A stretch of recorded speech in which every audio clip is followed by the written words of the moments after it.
Hello students, स्वागत है आपका आईसीटी वर्चुअल क्लासेस में। मैं हूं कविता, आपकी बायो टीचर। उम्मीद करती हूं आप सभी अच्छे होंगे और स्वस्थ होंगे। तो क्लास हम यहां पे कंटिन्यू करेंगे chapter number 2, that is reproduction in flowering plants. यहाँ पे हम पढ़ रहे थे जो प्लांट्स होते हैं उनमें किस प्रकार से रिप्रोडक्शन होता है, जिसमें अभी तक हमने जाना फ्लावर का स्ट्रक्चर। तो फ्लावर के स्ट्रक्चर की जब हम बात कर रहे थे तो हमने उन्हें उनमें जो दो भाग होते हैं, दो पार्ट्स होते हैं, उन्हें हमें डिटेल में पढ़ना है। वो है मेल रिप्रोडक्टिव पार्ट और फीमेल रिप्रोडक्टिव पार्ट। तो हम बात कर रहे हैं यहाँ पे मेल रिप्रोडक्टिव पार्ट की, जिसमें हमने पढ़ा है एंथर और फिलामेंट के बारे में। हम एंथर के स्ट्रक्चर को डिटेल में देख रहे थे और जान रहे थे कि किस प्रकार से एंथर के अंदर यहाँ पे मेल गैमेट का फॉर्मेशन होगा। तो आज हम देखेंगे कि मेल गैमेट के फॉर्मेशन के बारे में जानेंगे। तो आइए चलते हैं स्मार्ट बोर्ड की तरफ। क्लास हम बात कर रहे थे यहाँ पे पार्ट्स ऑफ फ्लावर की, जिसमें हमने पढ़ा है पार्ट्स ऑफ फ्लावर में 4 पार्ट्स की हमने बात की है। पहला हमने कहा है बाह्यदल, जो सबसे बाहरी जो आवरण होता है, जो यहाँ पे ग्रीन कलर का आपको दिखाई दे रहा है, हरे कलर का आपको दिखाई दे रहा है, उसे हम बाह्यदल कहते हैं या सेपल कहते हैं। जब यहाँ पे एक बाह्यदल की बात हो रही है, जब हम पूरे बाह्यदल की बात करते हैं, यानी कि यहाँ पे क्या होगा, एक बाह्यदल ये है और दूसरा ये है, इस प्रकार से और भी बाह्यदल होंगे। तो जब हम बहुत सारे बाह्यदल की बात करते हैं तो उसे हम कहेंगे बाह्यदल पुंज या फिर कैलक्स। आपको सारे नाम याद रखने हैं। सेकेंड पार्ट की जब हमने बात की, हमने कहा जो कलरफुल पंखुड़ियां हमें दिखाई देती हैं उन्हें हम दल कहते हैं या पैटल कहते हैं। सेम वही होगा, जब एक पैटल की बात हो रही है तो उसे पैटल या दल कह रहे हैं, लेकिन जब यहाँ पे अलग अलग पेटल की बात हो रही है, यानी कि यहाँ पे कितने पेटल हमें दिखाई दे रहे हैं, 3 पेटल हमें दिखाई दे रहे हैं। जब एक से ज्यादा पेटल की बात होगी तो उसे हम क्या कहेंगे, दलपुंज कहेंगे या फिर कोरोला कहेंगे। 2 पार्ट क्लियर हैं। तीसरा पार्ट हमारे पास आता है यहाँ पे स्टेमेन, और स्टेमेन हमारे पास क्या है, मेल रिप्रोडक्टिव पार्ट है। ये हमारे पास स्टेमेन आ गया है। ऊपर वाला भाग हमारे पास एंथर आता है और नीचे वाला भाग हमारे पास फिलामेंट आता है। ये बात क्लियर है। और चौथा जो हमारे पास भाग आता है वो यहाँ पे है पिस्टिल, या फिर जिसे हम क्या कहेंगे, गाइनोशियम कहेंगे। तो पिस्टिल के 3 पार्ट हमारे पास आते हैं, स्टिग्मा, स्टाइल और तीसरा है ओवरी। ये सबसे ऊपर वाला जो भाग है उसे हम स्टिग्मा या वर्तिकाग्र कहेंगे। सेकेंड जो नेक लाइक स्ट्रक्चर है, ये आपको जैसे ये वाला जो आपको स्ट्रक्चर दिखाई दे रहा है, यहाँ पे ये वाला जो पोर्शन है उसे हम स्टाइल या वर्तिका कहेंगे। और लास्ट ये जो उभार वाला पार्ट हमारे पास आता है, ये वाला जो पार्ट है इसे हम कह रहे हैं ओवरी या फिर अंडाशय। अब एक एक करके जानेंगे यहाँ पे स्टेमेन यानी कि पुंकेसर के बारे में और पिस्टिल यानी कि स्त्री केसर के बारे में। तो यहाँ पे हमने पढ़ा है फ्लावर के पार्ट्स के बारे में। अब हमने देखा पार्ट्स ऑफ स्टेमेन। स्टेमेन के हम पार्ट देख रहे थे। स्टेमेन के कौन कौन से पार्ट हमने पढ़े, हमने कहा एंथर होगा यानी कि परागकोश होगा। ये वाला जो पार्ट है इसे हम परागकोश कह रहे हैं। और ये वाली जो डंडी नुमा संरचना है इसे हम पुंतंतु कह रहे हैं या फिर फिलामेंट कह रहे हैं। अब हमने कहा जब हमने एंथर को बीच से काटा, इस प्रकार से जब हमने बीच से काटा तो ये वाली संरचना हमें दिखाई दी, कुछ इस प्रकार की संरचना हमें दिखाई दी थी। क्या हमने काटा, हमने परागकोश को जब काटा तो परागकोश के अंदर हमें अलग अलग प्रकार की संरचनाएं देखने को मिली थी। तो कैसी थी वो संरचना, यहाँ पे हमने देखा इस प्रकार की संरचना थी। क्योंकि एंथर हमने पढ़ा है बाइलोब्ड होता है, 2 लोब यहाँ पे होते हैं, एक लोब ये है और दूसरा लोब ये है। ठीक है, जब 2 लोब हमने कहा तो दोनों लोबों की बात की जाए तो 2 लोबों में यहाँ पे अलग अलग प्रकार की संरचनाएं थी, 4 संरचना, एक ये है, एक ये है, एक ये है और एक ये है। तो इन्हें हमने कहा था थीका। ये जो आपको गोल गोल सी संरचनाएं दिख रही हैं इसे हमने थीका कहा था। थीका के अंदर कुछ ऐसा तरल पदार्थ था जिसे हमने क्या कहा, स्पोरोजिनस टिश्यू कहा, यानी कि कुछ तरल ऊतक यहाँ पे तैर रहे थे जिसे हमने स्पोरोजिनस टिश्यू कहा है। उसके बाद हमने क्या बात की है, हमने अब बात की है लेयर के बारे में, कि ये जो यहाँ पे एंथर का जब हमने डायग्राम देखा, एंथर को जब हमने काटा तो हमने देखा कि अलग अलग लेयर यहाँ पे पाई जा रही हैं। कौन कौन सी वो लेयर होंगी, देखिए सबसे बाहरी जो लेयर है उसे हम कहते हैं एपिडर्मिस। ये क्या है, एपिडर्मिस हो गया है। एपिडर्मिस के अंदर ये वाली जो लेयर थी, ये जो सेकेंड लेयर है इसका फंक्शन क्या होता है आपको ये भी ध्यान रखना है। एपिडर्मिस का फंक्शन अगर हम देखें, हमने क्या कहा है कि एपिडर्मिस सुरक्षा प्रदान कर रही है। सेकंड जो लेयर हमारे पास आई है उसे हमने कहा एंडोथेशियम। ये जो आपको ये वाली लेयर दिख रही है इसे हम क्या कहते हैं, एंडोथीशियम। एंडोथीशियम हमारे पास यहाँ पे आ जाती है, ठीक है। उसके बाद हम देखते हैं कि एक लेयर यहाँ पे जो हमारे पास थीका होते हैं, थीका के बाहर ये जो आपको ग्रीन कलर की लेयर दिखाई दे रही है इसका नाम है टेपेटम। ये जो लेयर है ये है टेपेटम। और टेपेटम का कार्य आपको बताया गया था कि ये क्या करता है, जो मेल गैमीट का जिनका फॉर्मेशन यहाँ पे होगा, यानी कि जो पॉलिन ग्रेन बनेंगे, पॉलिन ग्रेन के अंदर जो मेल गैमीट बनेगा उसे पोषण प्रदान करता है टेपेटम जो लेयर होती है। सेकेंड बात आपको ध्यान रखनी है कि यहाँ पे जो टेपेटम की हर एक लेयर, हर एक सेल में 2 यहाँ पे न्यूक्लियस होते हैं। इस प्रकार से हमने कहा है, अगर इस प्रकार से आपको टेपेटम दिखाई दे रही है और ये हर एक सेल है, तो हर एक सेल में यहाँ पे 2 न्यूक्लियस होते हैं। यहाँ तक की बात क्लियर है। अब हमने कहा कि जो एंडोथीशियम और टेपेटम के बीच की जो ये वाली लेयर आपको एक्स्ट्रा लेयर दिखाई देंगी, ये सारी क्या होती हैं, मिडल लेयर होती हैं। कुल मिला के हमारे पास कौन कौन सी लेयर आई है, सबसे पहले बात करते हैं एपिडर्मिस की। एपिडर्मिस। सेकेंड हमारे पास आया है एंडोथीशियम। तीसरी हमारे पास आई है मिडिल लेयर। चौथी हमारे पास आई है टेपेटम। और टेपेटम के बाद हमारे पास आते हैं थीका। ये 4 लेयर आपको याद रखनी है बाहर से। एपिडर्मिस है पहले, एंडोथीशियम है, मिडिल लेयर है और टेपेटम है। टेपेटम का कार्य क्या है, जो यहाँ पे मेल गैमीट है उन्हें पोषण प्रोवाइड कराना। ये बात हम कर चुके थे।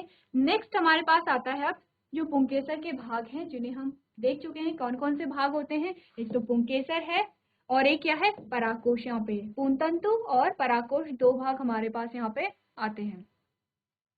अब बात कर लेते हैं स्ट्रक्चर ऑफ एंथर। एंथर का स्ट्रक्चर हम देख चुके हैं जब हमने एंथर को काटा, जब हमने उसका टीएस देखा तो टीएस हमारे पास कुछ इस प्रकार का आया है, जिसमें हमने एपिडर्मिस को भी देखा है, जिसमें हमने एंडोथीशियम को भी देखा है, मिडिल लेयर को देखा है और टेपेटम को देखा है।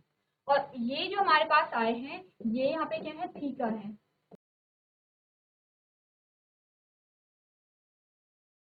ये हमारे पास क्या आते हैं, थीका आते हैं। यानी कि कितने थीका हमें दिखाई दे रहे हैं, 4 थीका हमें दिखाई दे रहे हैं। चलिए, तो हमने कहा 4 थीका होंगे और 4 माइक्रोस्पोरेंजियम होंगे। क्लियर कर लेते हैं। ये जो लोब हमें दिखाई दे रहे हैं, हमने कहा ये जो लोब हमें दिखाई दे रहे हैं ये थीका है, और इन लोब के अंदर, इन थीका के अंदर क्या है, ये जो हमको राउंड स्ट्रक्चर दिखाई दे रहे हैं वो माइक्रोस्पोरेंजियम है। तो माइक्रोस्पोरेंजियम के अंदर ही स्पोरोजिनस टिश्यू होगा। मैं फिर से रिपीट कर रही हूँ, ये जो अलग अलग हमें कॉर्नर दिखाई दे रहे हैं, ये अलग अलग जो कॉर्नर हैं ये थीका है। यानी कि अगर हम यहाँ पे देखें तो हमें 4 थीका दिखाई दे रहे हैं और 4 थीका में, हर एक थीका में एक माइक्रोस्पोरेंजियम हमें दिखाई दे रहा है। इसी प्रकार से हमने यहाँ पे देखा, ये जो लोब हमें दिखाई दे रहा है ये है थीका, और ये जो आपको येलो कलर का जो स्ट्रक्चर आपको दिखाई दे रहा है वो है माइक्रोस्पोरेंजियम। ये बात क्लियर है। नेक्स्ट हमने क्या बात की है, यहाँ पे हमने यहाँ पे देखा है एंथर का टीएस देखा है, जिसमें हमारे पास, अब हम डिटेल में जानेंगे यहाँ पे माइक्रोस्पोरेंजियम के बारे में। अब हम देखेंगे क्योंकि माइक्रोस्पोरेंजियम के अंदर ही यहाँ पे मेल गैमीट का फॉर्मेशन होगा। तो क्या है माइक्रोस्पोरेंजियम, ध्यान दीजिए। ये हमारे पास थीका आ गया है जो बाहर, ये जो लोब है, और ये हमारे पास क्या आ गया है, माइक्रोस्पोरेंजियम आ गया है। अब इसी स्ट्रक्चर को हम डिटेल में देखेंगे। तो नेक्स्ट जो हेडिंग हमारे पास आएगी वो क्या है, स्ट्रक्चर ऑफ माइक्रोस्पोरेंजियम। माइक्रोस्पोरेंजियम के स्ट्रक्चर को अब हम डिटेल में देखेंगे। चलिए, तो हमने क्या बात की है, देखिए ये हमारे पास एंथर का टीएस आ गया है, ये हमारे पास थीका वाला पोर्शन आ गया है, और ये हमारे पास माइक्रोस्पोरेंजियम आ गया। तो इसी माइक्रोस्पोरेंजियम को हमने क्या किया, जब बड़ा करके देखा तो हमें, एक तो हमने पढ़ा था कि यहाँ पे कोई टिश्यू है, तरल ऊतक है। जब हमने पढ़ा था यहाँ पे जो थीका है, थीका के अंदर एक तरल ऊतक है, और इन तरल ऊतकों के अलावा यहाँ पे सेल हैं। ये जो आपको इतनी सारी जो पार्ट्स दिखाई दे रहे हैं ये क्या है, सेल है। अब इस सेल को हमने क्या किया, इस एक सेल को जब हमने निकाला तो इसे हमने कहा माइक्रोस्पोर मदर सेल। यानी कि एक थीका के अंदर बहुत सारे माइक्रोस्पोर मदर सेल हो रही होंगी। ठीक है। माइक्रोस्पोर मदर सेल में क्या होता है वो हम आगे देखेंगे। उससे पहले आप मुझे ये बताइए, अभी तक की बात आपको समझ आई है कि हम क्या पढ़ रहे हैं? जीआईसी भौनखाल, आपको आवाज आ रही है? ठीक है, तो अभी तक की जो बात हम कर रहे हैं आपको समझ आया? आपके पास माइक है तो माइक के द्वारा मुझे बताइए। Good morning ma'am. Good morning, आपका नाम क्या है? कविता शर्मा। कविता शर्मा, ओके। ठीक है कविता। कविता ये बताइए, आपको समझ आ रहा है अभी तक हमने जो चीजें पढ़ी हैं? मैम थोड़ी थोड़ी। थोड़ी थोड़ी, अच्छा ये बताइए कि अभी तक आपको क्या समझ आया है वो आप मुझे बताइए, फिर मैं फिर से रिपीट करती हूँ एक बार। मैम जो इसके पहले हाँ, वाला कॉन्सेप्ट था वो आ गया था। अच्छा इससे पहले वाला आप मुझे, इसकी बात कर रहे हैं? किसकी बात कर रहे ये हैं? मैम इसकी, मैम ये वाले की पार्ट्स ऑफ स्टेमन। ये समझ आ गया आपको? Yes ma'am. अच्छा, मुझे थोड़ा सा आप समझाएंगे कि आपने क्या समझा है? जितना भी आपने समझा आप मुझे बताइए। मैम ये जो आपने ये डायग्राम बनाया ना, इसमें जो ये जो मिडल मिडल वो बनाई थी आपने, हाँ। मैम जो आपने मिडल लेयर बनाई थी ये, हाँ, अच्छा मुझे और आपको स्पोर आप की। ये बताइए, मुझे आप ये बताइए कि ये जो हमने डायग्राम बनाया है यस मैम। जिसमें हम मिडिल लेयर बता रहे हैं, थीका बता रहे हैं, ये है किस चीज का डायग्राम है? ये आप समझ रहे हैं ये क्या है? मैम ये है, मैम इसके स्टेमन के पार्ट्स हैं। हाँ, स्टेमेन के पार्ट्स हमारे पास कितने आए हैं? मैम 3। नहीं, टू। टू आए हैं, देखिए। अच्छा सबसे पहले आप ये बताइए, आपने वो पुंकेसर देखा है? आपने स्टेमेन को यस कभी मैम देखा मैम। है? देखा होगा है ना? आपको मैम नो। ऊपर बीज जैसी संरचना दिखाई दी होगी और नीचे से पतली सी डंडीनुमा संरचना दिखाई दी होगी। Yes ma'am. देखा है आपने? हाँ, तो जो बीज था वो क्या है? ये एंथर है जिसे हम परागकोश कह रहे हैं, ये ऊपर का जो भाग है। और जो डंडीनुमा संरचना है उसे हम फिलामेंट कह रहे हैं, ठीक है? अब जिसे हम एंथर यस या मैम। परागकोश, एक का ही नाम है। अब जब हमने एंथर को बीच से काटा, हम ऐसे ही करते हैं ना, बायो में हम ऐसे ही करते हैं। हम क्या करते हैं, डिटेल स्ट्रक्चर अगर देखना होगा तो हम क्या करते हैं, बीच से काट देते हैं, उसे माइक्रोस्कोप में देखते हैं। तो जब हमने एंथर को बीच से काटा तो ऐसी संरचना हमें दिखाई दी। आपको 4 छोटे छोटे गोले जैसे दिखाई दे रहे होंगे उसके अंदर, यस ठीक है? मैम। अब इसी को हमने बड़ा करके कहाँ देखा? इसी को हमने बड़ा करके यहाँ पे देख लिया है, ठीक है? तो यहाँ पे हमने क्या चीज देखी? हम इस डायग्राम को एक एक बार फिर से रिवाइज कर लेते हैं, ठीक है? यहाँ पे देख लेते हैं, हमने कहा हमने एंथर यानी कि परागकोश को जब काट लिया है तो इस प्रकार से हमें संरचना देखने को मिली है। जल्दी से आप देखेंगे, इस प्रकार की संरचना हमें देखने को मिली है। अब इसमें क्या हुआ, हमने कहा ये जो अलग अलग हमें कॉर्नर दिखाई दे रहे हैं, इसे हमने थीका नाम दे दिया है। और इन थीका के अंदर कुछ ऐसी संरचनाएं थी, गोल गोल संरचनाएं। इन गोल गोल संरचनाओं को हमने क्या यहाँ पे नाम दिया है? माइक्रोस्पोरेंजियम। देखिए नाम आपको ध्यान रखने हैं, माइक्रोस्पोरेंजियम इन्हें कहा जा रहा है।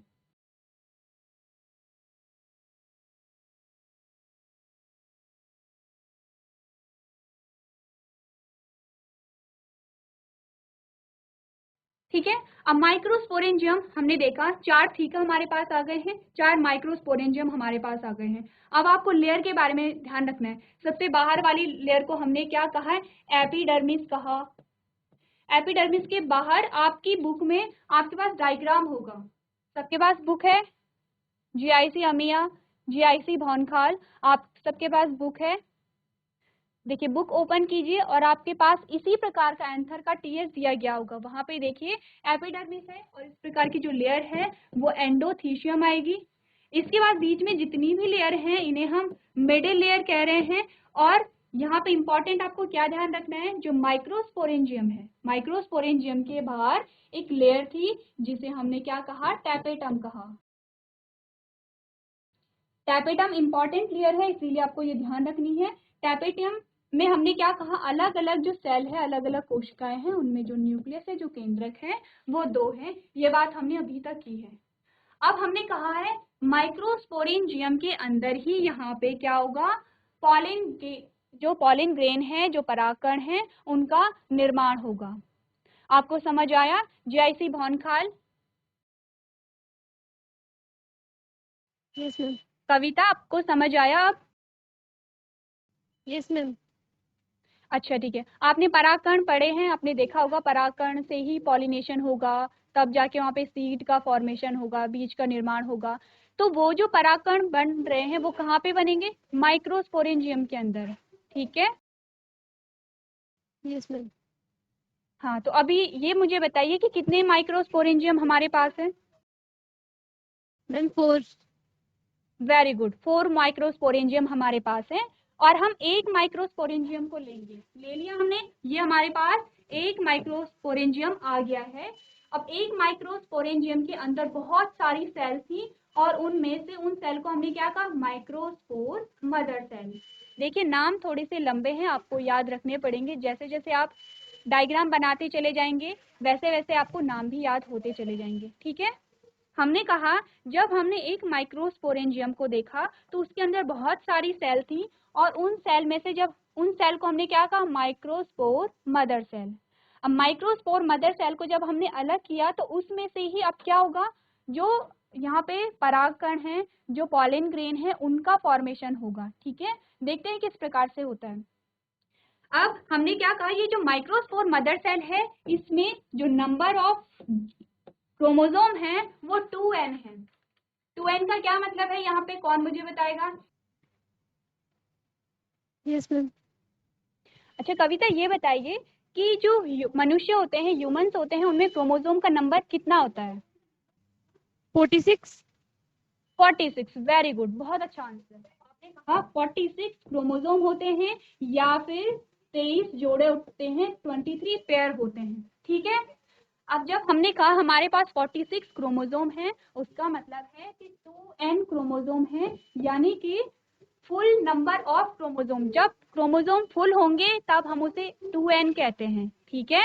जब हम कहेंगे क्रोमोसोम का नंबर आधा है, यानी हमने कहा 23 क्रोमोसोम है। अब कंफ्यूज नहीं होंगे, यहाँ पे 23 पेयर की बात हो रही है, लेकिन हमने कहा 23 क्रोमोसोम है। 23 क्रोमोसोम का मतलब है n, यानी कि क्रोमोसोम का जो नंबर है वो आधा है। आप कंफ्यूज नहीं करेंगे, 23 दो बार लिखा है, 23 पेयर लिखा है, 23 जोड़े होते हैं या 46 क्रोमोसोम हमारे पास होते हैं, लेकिन और उसे हम कह रहे हैं 2n जब फुल नंबर ऑफ क्रोमोसोम है। जब हाफ नंबर ऑफ क्रोमोसोम आ गए हैं तो हमने क्या कहा? उसे n कहा है। इसका मतलब हम कह रहे हैं माइक्रोस्पोर मदर सेल्स में जो क्रोमोसोम का नंबर है वो 2n है। तो इसका क्या मतलब है कविता? मैम एन का मतलब है कि उसमें कितने वो है, कितने पेयर्स हैं। देखिए मैं आपको फिर से बताती हूँ। मैंने कहा मनुष्यों में 46 क्रोमोसोम होते हैं या 23 जोड़े क्रोमोसोम होते हैं, ये एक ही बात है, ठीक है? फिर मैंने कहा कि जब 46 क्रोमोसोम या 23 जोड़े क्रोमोसोम होंगे तो हम कह रहे हैं कि 2n है। 2n का मतलब है कि फुल क्रोमोसोम, फुल जो गुणसूत्र हैं वो पूरे के पूरे हैं। अब हमने कहा गुणसूत्रों की संख्या जब आधी हो गई है, यानी कि 23 क्रोमोसोम जब हो गए हैं, तो उसे हम n कह रहे हैं।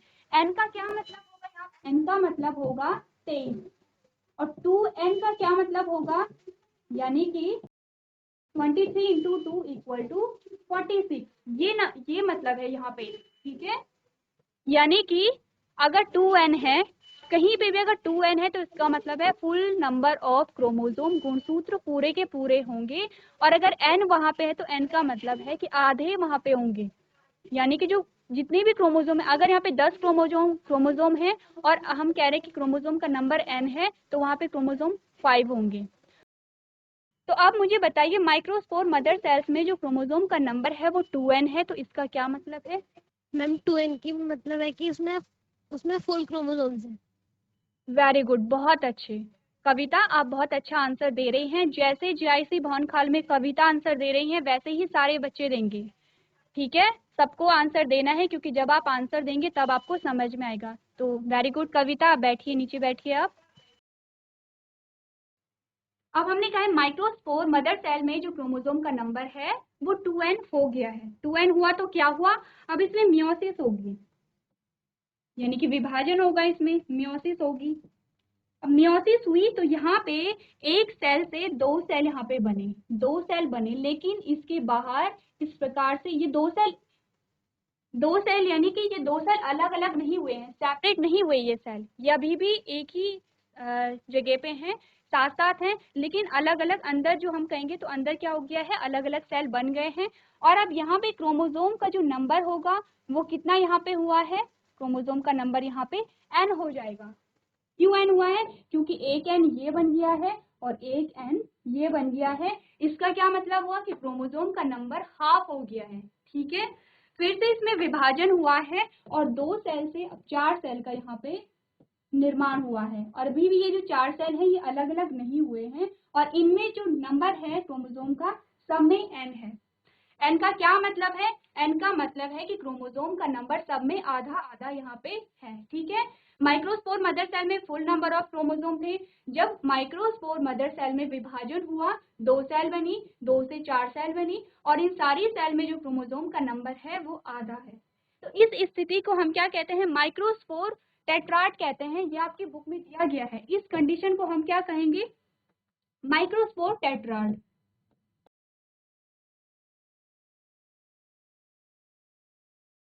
टेट्राड का मतलब क्या है, क्योंकि 4 सेल का यहाँ पे फॉर्मेशन हुआ है तो इसीलिए हम इसे क्या कह रहे हैं, टेट्राड कह रहे हैं।